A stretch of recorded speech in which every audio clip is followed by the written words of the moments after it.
पातर पातर पियावा पलंग परी गोरवा में लागेला खेलवना।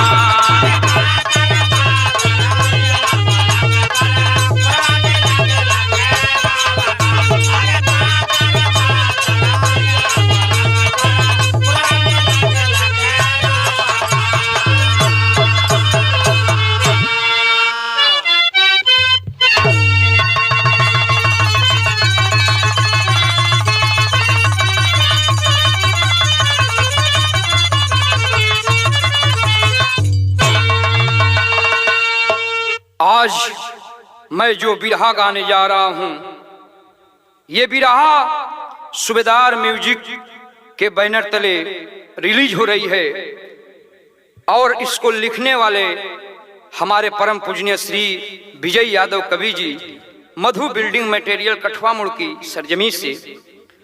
आज समाज में कुछ दूषित मानसिकता के लोग यादवों का मजाक उड़ाते हैं, कहते हैं कि यादवों की बुद्धि 12 बजे खुलती है।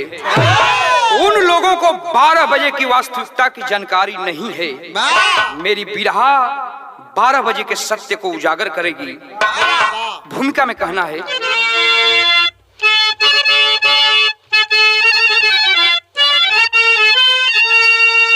तो बांस के अंश से बांस जन्मे सदा,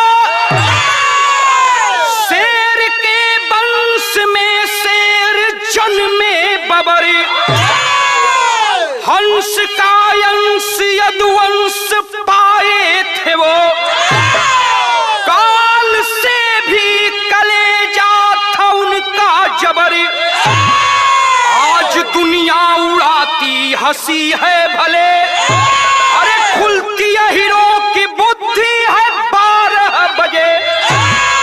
खोल कर नैन इतिहास पढ़ लो जरा, वो तुम्हारे लिए प्राण अपना तजे।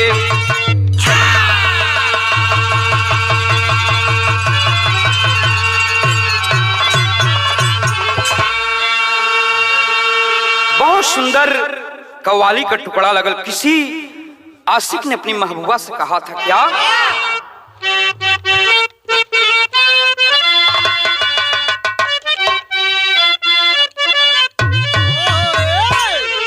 कि अब मजा नहीं मिलता,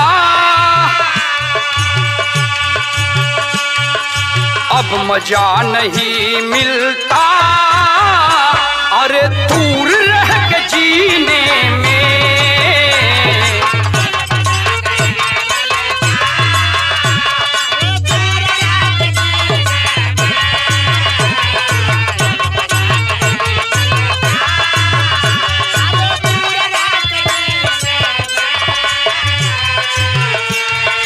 अब मजा नहीं मिलता दूर रह के जीने, अरे दूर रह के जीने में। या नबी बुला लीजिए, या नबी बुला लीजिए, अरे हमको भी मदीने में।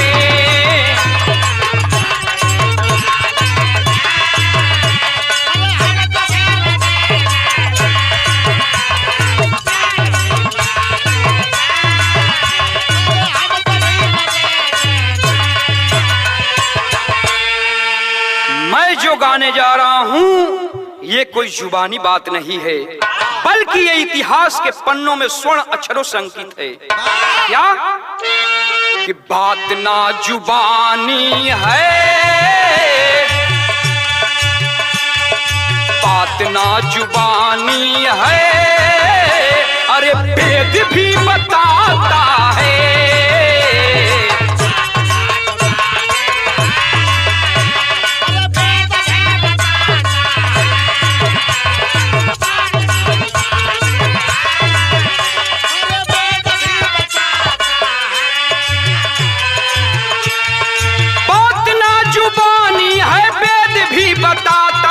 वेद भी बताता है, मित्र है अहिर जिनके, मित्र है अहिर जिनके, भय नहीं सताता है।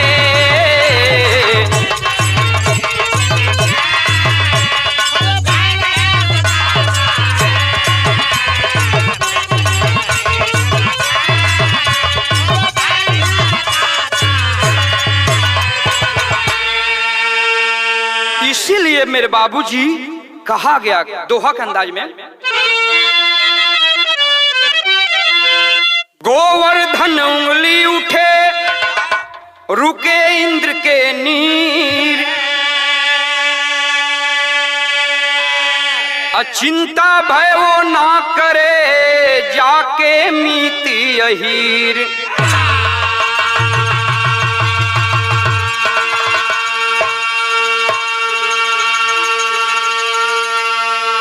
अरे भैया यही तो वो चीज है कि प्रेम से अगर कोई कह दे कि ये दादा हमार पगड़ी तोहरे हाथ में बा, और देखा तोहरे सर का भी लाठी अहिर अपने कपार पर खाए खातिर तैयार हो जाई। एक खातिर सर का भाव में लिखल गई का,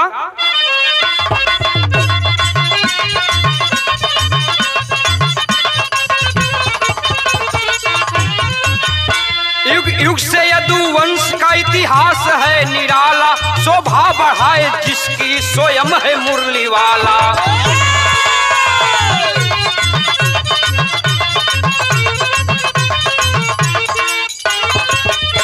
आंगन में जिसके जाके त्रिदेव भी है खेले, दूसरे की सर की लाठी भी सर पे अपने झेले।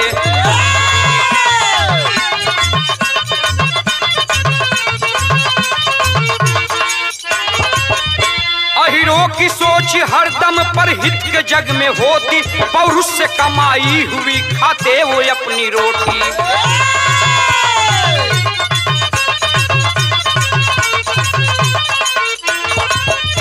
ऐसे समाजवादियों को लोग चिढ़ाते, 12 बजे की बात का मजाक उड़ाते।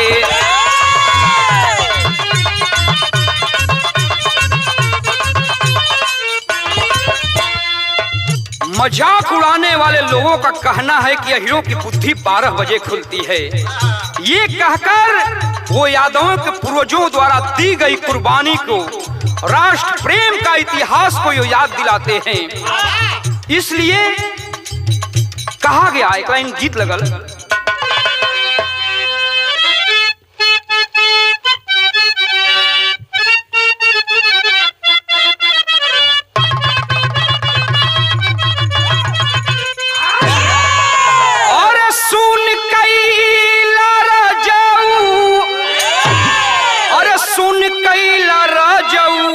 चौड़ी गली सुन कैला रजऊ,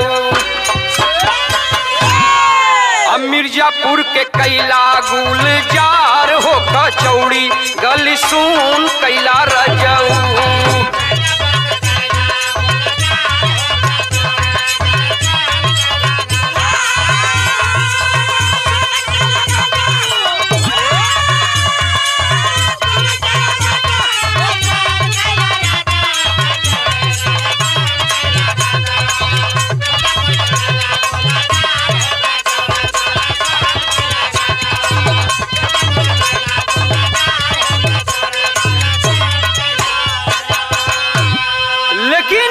ये इतिहास बताता है अहिरों के लिए क्या, कि बिसार दिहला मीतावा, अरे बिसार दिहला मीतावा की, काहे के बिसार दिहला मीतावा। अहिरे का काइल उपकार हो की, काहे के बिसार दिहला मीतावा।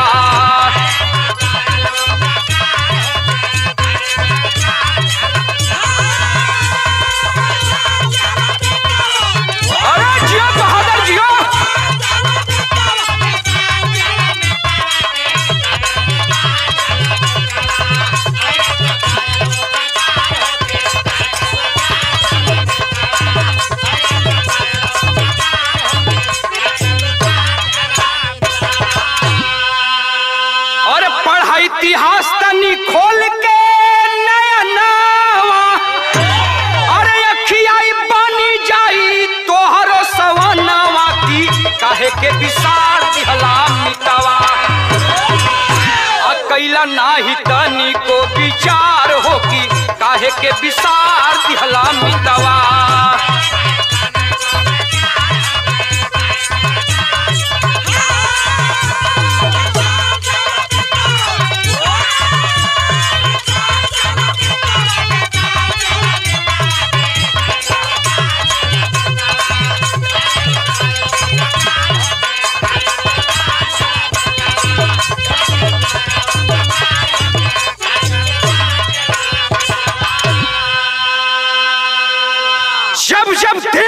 रक्षा करने की बात आई, हमारे यदुवंशी वीर आगे बढ़कर चढ़ करके हिस्सा लिए, चाहे वो सेना की बात हो और चाहे देश की आबरू की बात हो।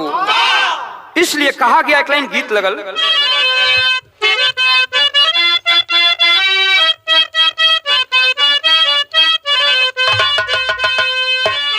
अरे बतिया कपोल नहीं बाटे बीरनवा वतनवा में हो,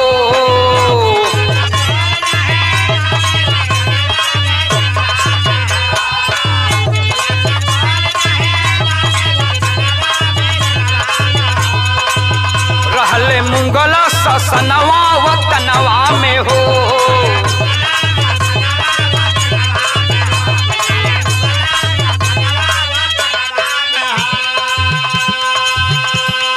उस समय की है जब हमारे देश पर मुगल शासक थे और करते क्या थे, धनवा खजाना के लूटे पापी जबरी,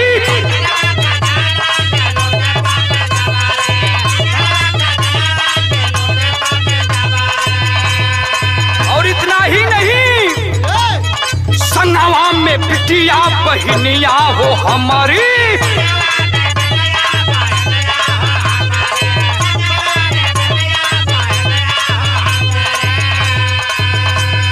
सुने ना केहू भी निकर रुतनवा वतनवा में हो।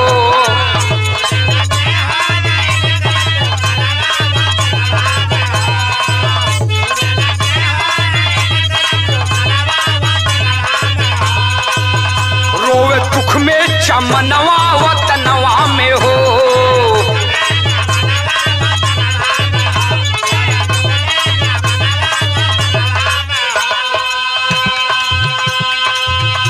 बात उस समय की है मेरे बाबूजी, जब सन 1737 से सन 1767 के बीच में हमारे हिंदुस्तान पर अहमद शाह अब्दाली और नादिर शाह आक्रमण किए थे। रजाओं को हरा करके धन और दौलत के साथ हमारे देश की बहन बेटियों को भी लूट कर कमीने पापी लेकर जाते थे और सरेआम अपने देश के बाजार में ले जा करके नीलाम करते थे। घर के लोग डर करके भाग जाते।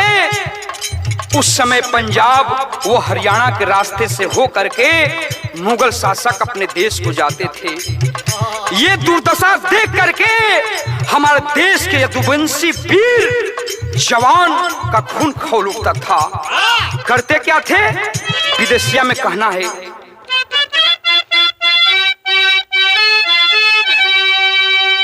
अरे दुखवा में रोवती रहली,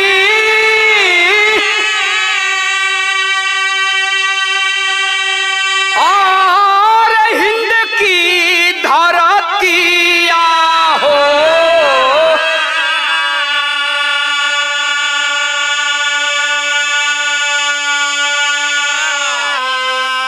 केहू नहीं सुनेला इनकर दोहैया,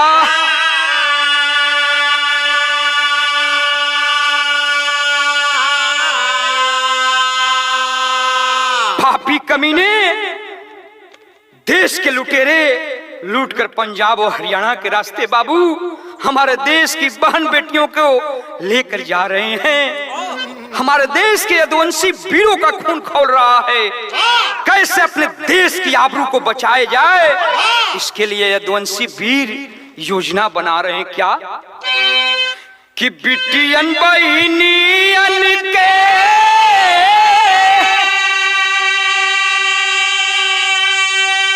और जबरी पकड़ा पापी,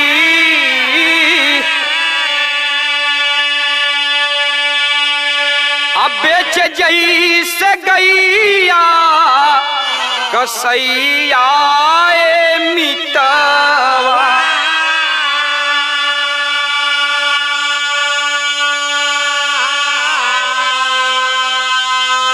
नहीं बर्दासी पंजाब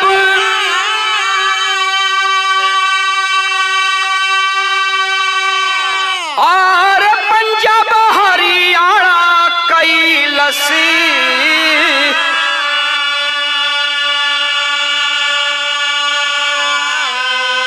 यदुवंश भइले सहैयाए मितवा।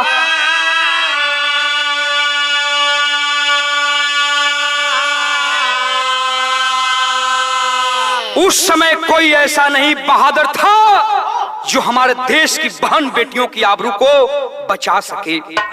बाहरी यदुवंशी वीर जवान एक योजना बनाते हैं बाबू, और योजना क्या बनैला कि बैरी जबारी रहले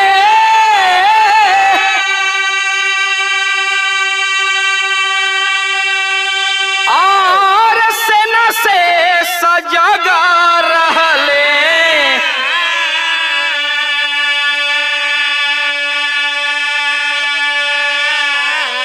अरे सुझे नहीं केहू के उपैयाए मितवा।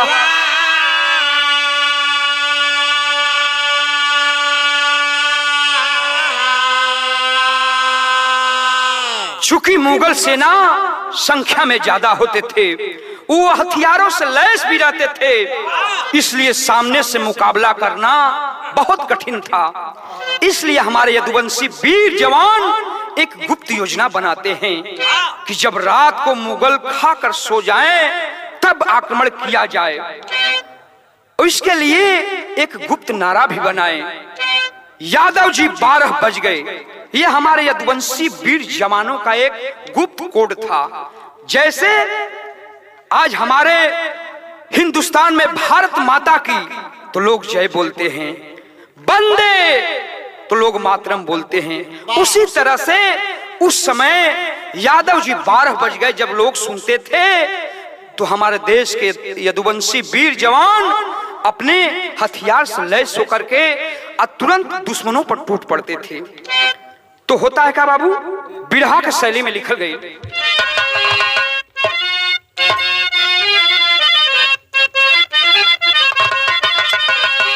ए भैया कहानियां राती 12 के सुना, अरे रहते यदुवंशी के जाई कैसे पनिया रहो पनिया रहो पनिया। रहते यदुवंशी के जाई कैसे पनिया, कहानियां रात 12 के सुना। तो देख दुर्दशा देश की अपने,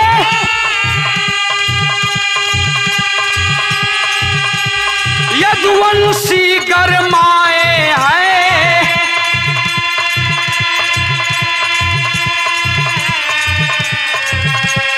जियते कैसे पानी जाई,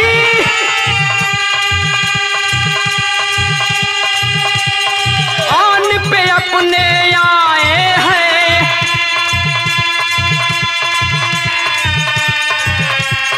कसम मातृभूमि के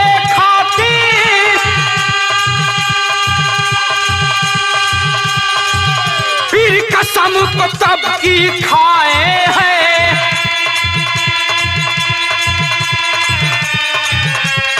मिलके यदुवंशी नाहर तब गुप्त योजना बनाए हैं।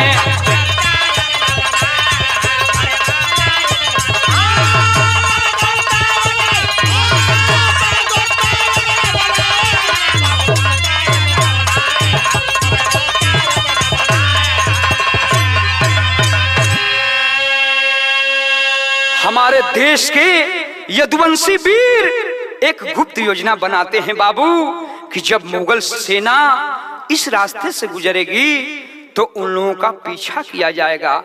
अब जब रात को खा पी करके सो जाएगी तो हम लोग एकाएक यादव जी 12 बज गए, जब जितने हमारे यदुवंशी वीर सुनेंगे तुरंत उस मुगल सेना पर आक्रमण कर देंगे।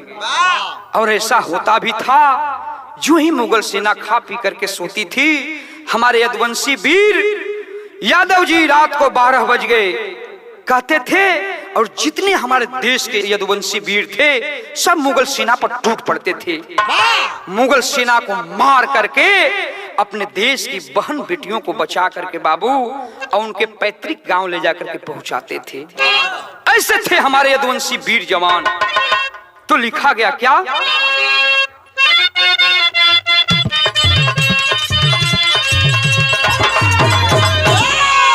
एक ही गाजीपुर बनारस में चौलरिया कहल जला, मऊ आजमगढ़ में कचकचवा कहल जला। कौन गीत बा कि बारी उमर कमर कर धनिया, गोरिया खींचे निहुर के पनिया, गोरी के झूले झूलनिया ना।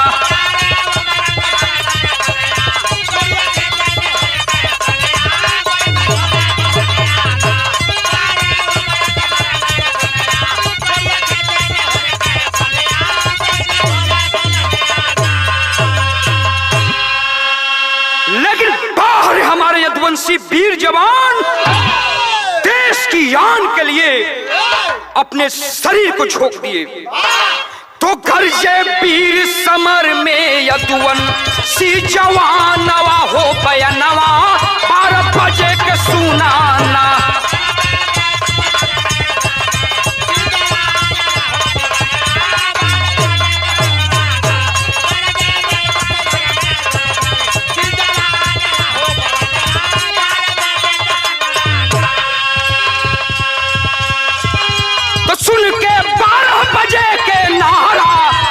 यदुवंशी ललकारा, लेके लाठी गड़ा सा भाला, मिलके पैरिन को संघारे, भगे लेके मुदैया रण में आपन जानवा हो बयानवा। सुन 12 बजे के ना।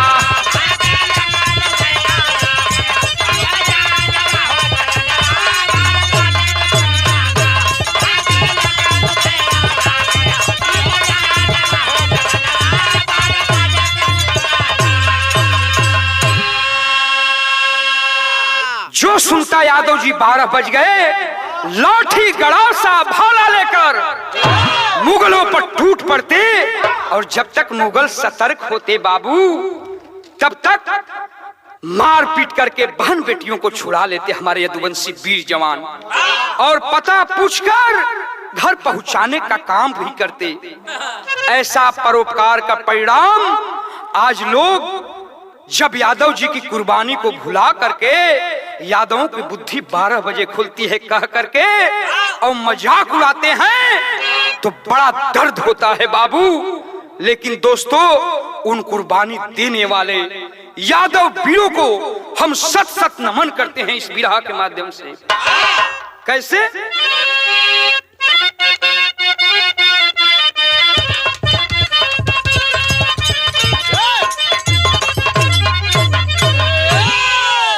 धन्य यदुवंशी के जवान हो, रखले देशवा के शान।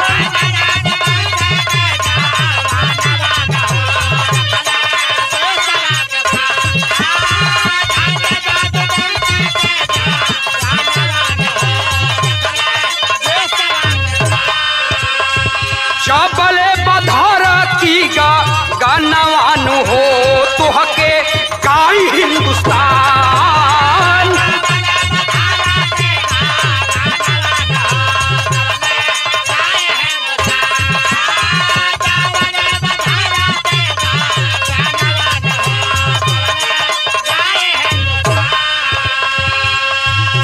अरे हमारे हिंदुस्तान के वीर जवान यदुवंशी, आप लोगों की कुर्बानी को कोई भुला नहीं सकता।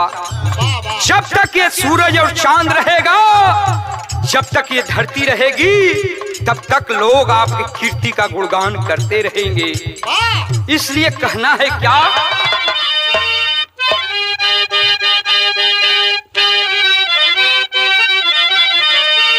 ए भैया जहाँ रही है यदुवंशी, अरे घर नवा सनवा जाई ना।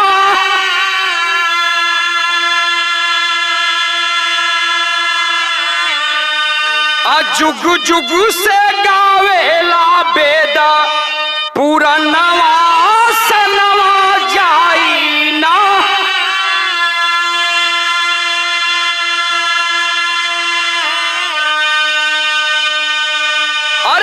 युग मेरा खेला अपने अलगे ही पहचान हो।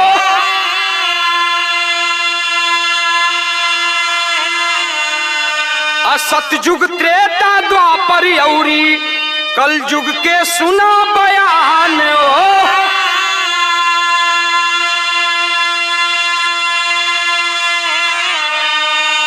अरे झुकल न कबहू जेकर बागर दनवा सनावा जाई।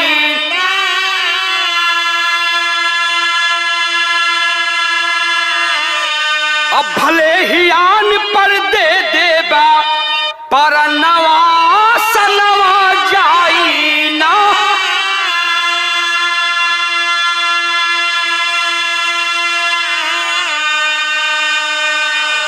यादव एक ऐसा बहादुर है कि अगर एक बार दिल खोल करके और हीरो को अगर आपने अपना बना लिया बाबू, तो आपके लिए अपना सर्वस्व लुटाने को तैयार हो जाएंगे। ऐसे हमारे यदुवंशी वीर जवान होते हैं। तो आल्हा का अंदाज में लिखल गई का,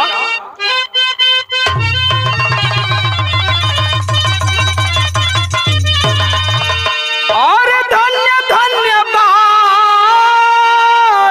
यदु वंशी घरानवा, राखेल समाजवादी जग में विचार।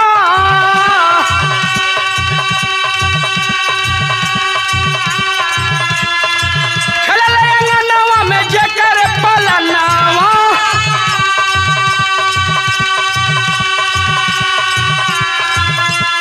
दुनिया के दाता हो विधाता करता।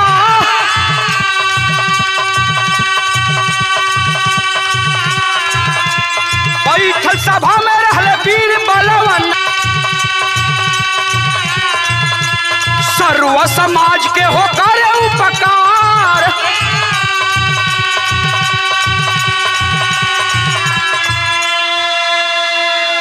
हस्तिनापुर की सभा में भीष्म जैसा क्षत्रिय और द्रोणाचार्य कृपाचार्य जैसे ब्राह्मण भी बैठे हैं, लेकिन आबरू को बचाने के लिए कोई आगे नहीं आया। तब निराश होकर के द्रौपदी दोनों हाथ ऊपर उठा लेती है और यदुवंश कुलभूषण भगवान मधुसूदन को, कन्हैया को याद करती है। हे भगवान, बहन के आबरू के लिए नंगे पांव दौड़ करके बाबू चले आते हैं। ऐसे यदुवंश वीर जवान हैं, लेकिन इस कलयुग में सवरू और लोरी सर्व समाज के लिए बहन बेटियों को आबरू बचाने का कार्य किए। और आज कलयुग में लालू और मुलायम जैसे धरती पुत्र समाजवाद की स्थापना किए, जिनके कार्य को आज अखिलेश और तेजस्वी आगे बढ़ा रहे हैं। इसलिए कहा गया,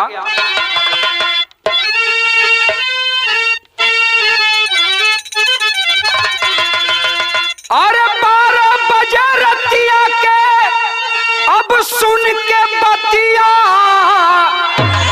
अरे फूल के दूना होई जाले होए हिर के छतिया।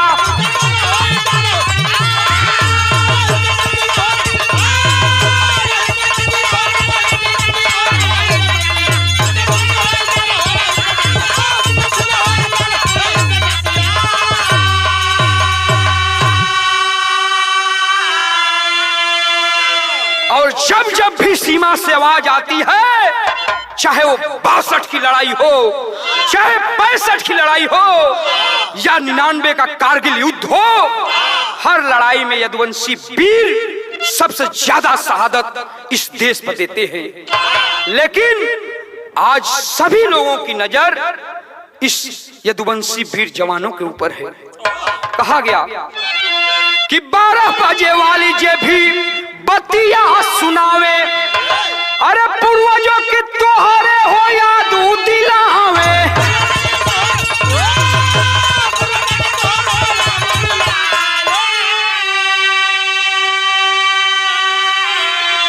जागा यदुवंशी फिर से आइल बघतिया, फूल के तू ना होई जाले होए हिर के छतिया।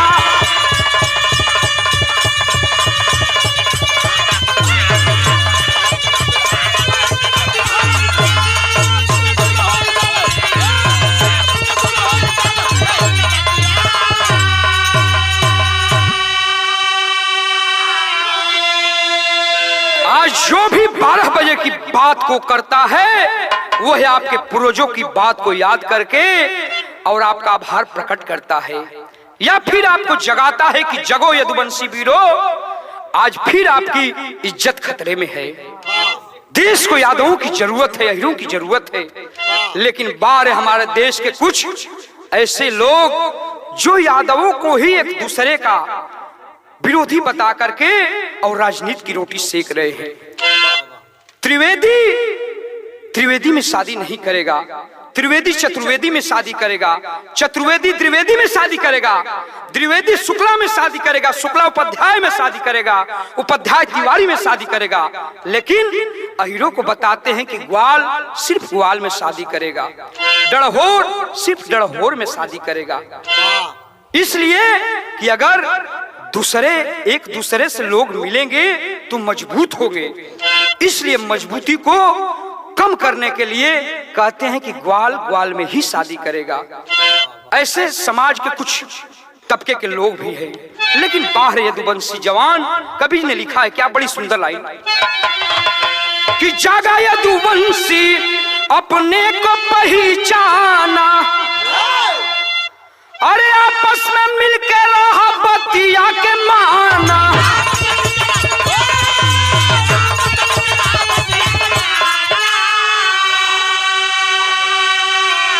अरे ग्वाल डहोर बाटे के जतिया, अरे फूल के दूना होई जाले होया हिर के छतिया।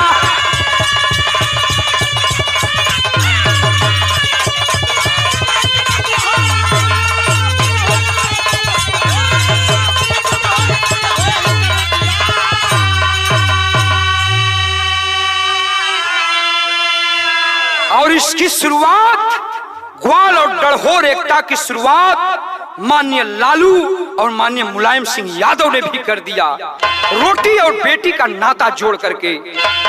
तो हम लोगों को भी उनके बताए रास्ते पर चलना चाहिए।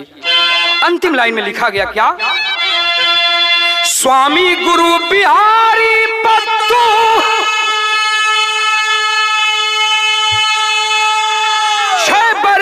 जी गुरु बैरागी,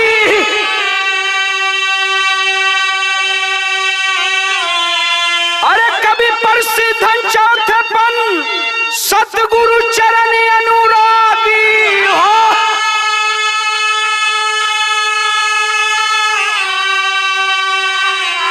तो कहानियां रात 12 के सुना, कृष्णा विजय कवि जी यदुवंशी के सनिया कहानियां